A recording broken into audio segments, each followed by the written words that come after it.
ngasi mayamda topic amakak share tawjage topic si mouth ulcer hairiba laina makhal asigi maramdani mouth ulcer si aikoina canker sore hairaga sukhangnai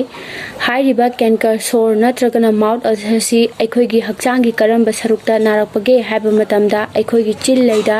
yari yakhongda narakpa anabani masina naringe manungdati aikoshi wangangba matamda adagi chaba thakpa matamda aikoida yamna uncomfortable ohele habadi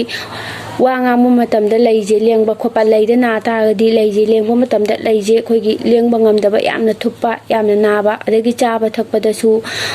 asaba adagi thum ayakpa morok saba pot chaba matamda yamna thuppa yam uncomfortable ohele mouth ulcer haiba laina asi aikoigi family history da na khiba leita agadi aikoida narakpa yabagi riksu adum wangna lei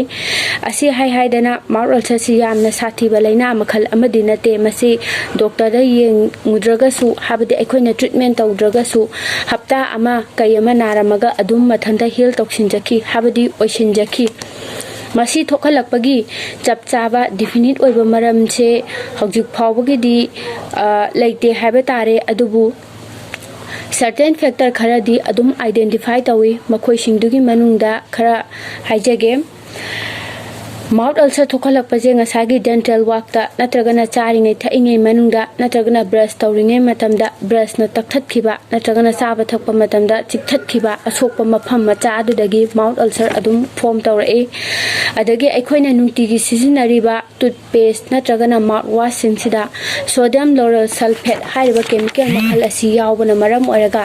mouth ulcer thokhali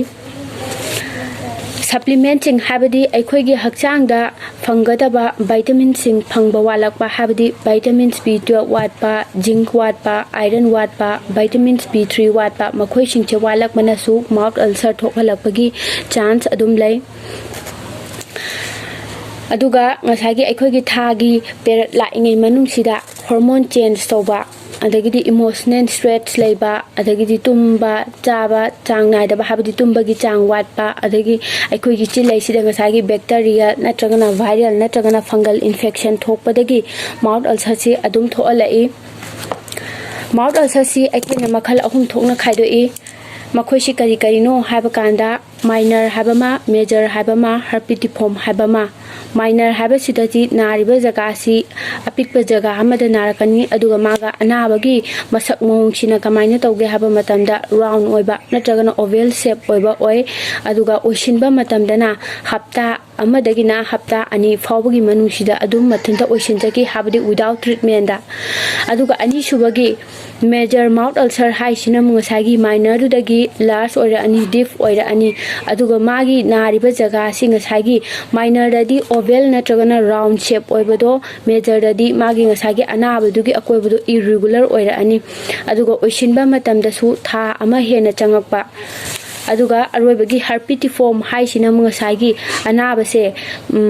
kupsi kuppa habadi pinpoint size oi aduga ngasagi mafam amada puri macha dongna chagup toksanba oisinba matamda su ngasagi minor dongna hapta amadagina hapta ani fawbagi manungda adum oisinchaki yamna serious oiba yamna sathiba aduguma makhal amadi nate kaigumba mouth ulcer sina ngasagi unusually mouth ulcer se toina toksila aba tawriba jaga si chu choktok tawra aba aduga ama tawringai manungda habadi ama naringai manungda oisandringai da ama mu nasilakpa anabaduna hapta ahum hena adum naraga oisindabida leiba anaba jaga do naba pharaktaba aduga aikoigi manungda yagi manung thangba habadi chillei manung thangbada tawrambadagi chimbal lanthorakpa nariba jaga do ngasagi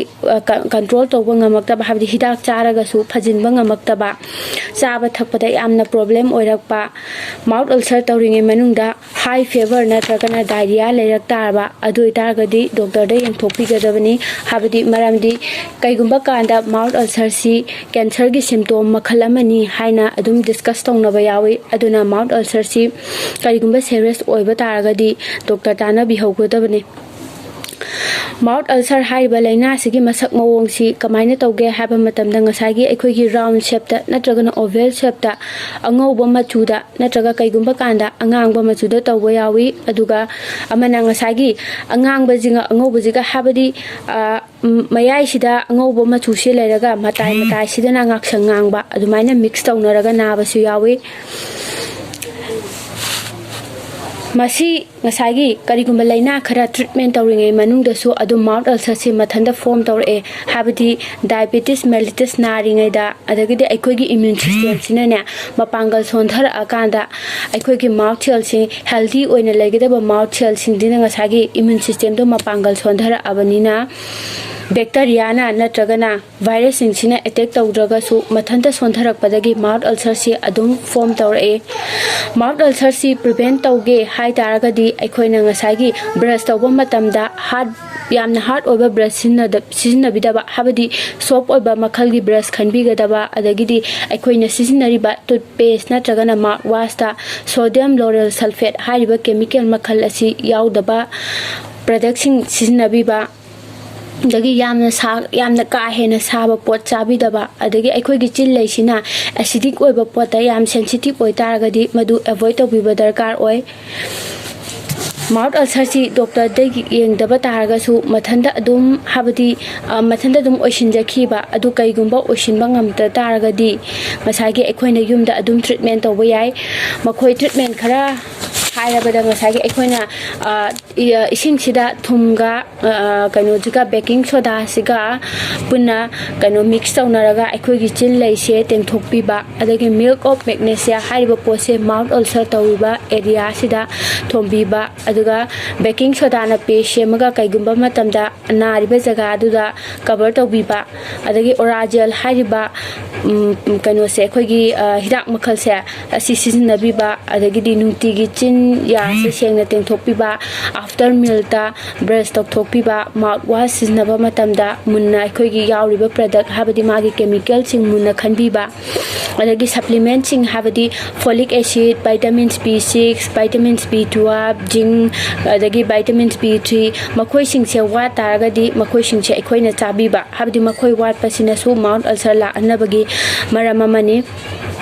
arobada mouth ulcer si yamna hena luba yamna serious oiba mayamna yamna kinaba laina makhal amadi nate adubu masi na taragadi aikoida saba thakpada yamna problem oi aduna mouth ulcer si nadanaba aikoi mayam puna honaminasi so let's stay away from mouth ulcer or canker sore